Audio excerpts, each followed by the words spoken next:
providing micro-ROS.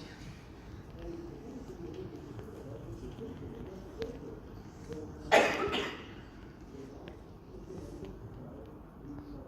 right, you're up. Hello all, I'm Borja from eProsima, a Spanish company some of you may know. And we are the leaders of OFERA project, that is Horizon 2020 project. And what is trying to do OFERA is bringing ROS2 to microcontrollers. Why? Because we think that a robot is a heterogeneous mix between microcontrollers and microcomputers. So we try to bring that ROS2 community to the microcontroller side of that. How we want to achieve that? So we arrange a really good consortium that you can see here the names, and we try to follow the same architecture that ROS2 is using right now to try to appeal those users that are already there. So if we review the architecture, we see that one of our partners, will be in charge of benchmarking all the software stack that we are producing, that is called micro-ROS. Then we have Firewall Foundation on the top of that. They will be in charge of the dissemination and collaboration activities of the project, as well as coming up with a common use case for all the stack, right?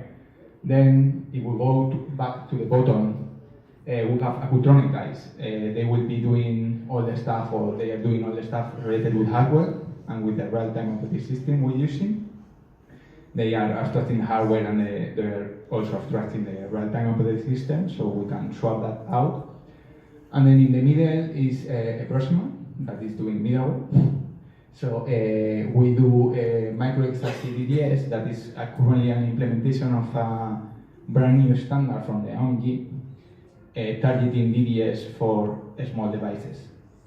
And then we also developing the client library interfaces that is related with what the last partner is doing, that is Bosch, and Ingo will introduce you a bit more what is the workings on this project. Please, Ingo.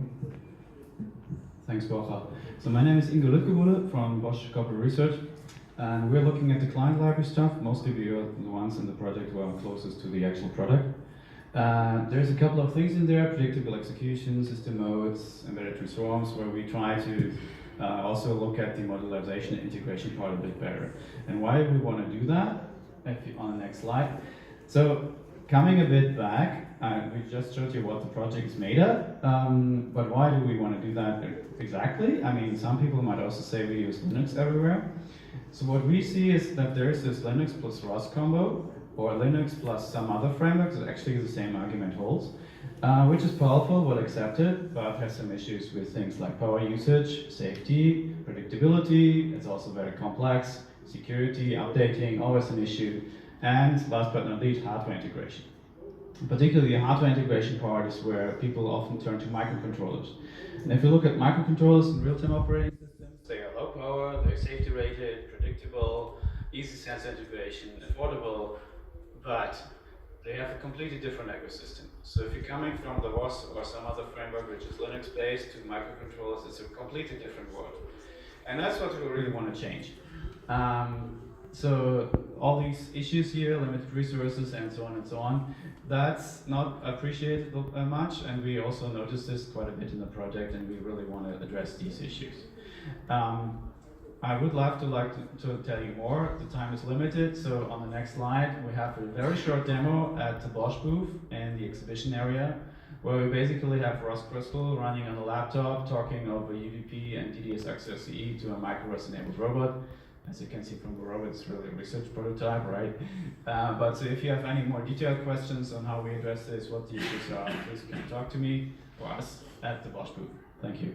And now I give the hand over to the more community-oriented stuff. Yeah, to appeal the current community, back in Madrid 2018, we started an interest group on embedded devices and robotics in the ROSCon.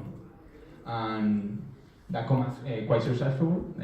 We meet more than 20 people, and like big names were there, like Amazon, Renesas, ESL, and the proper OSRF were there.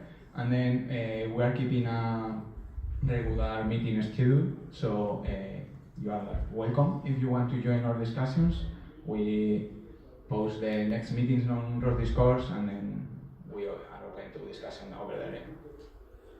That's all. Yeah.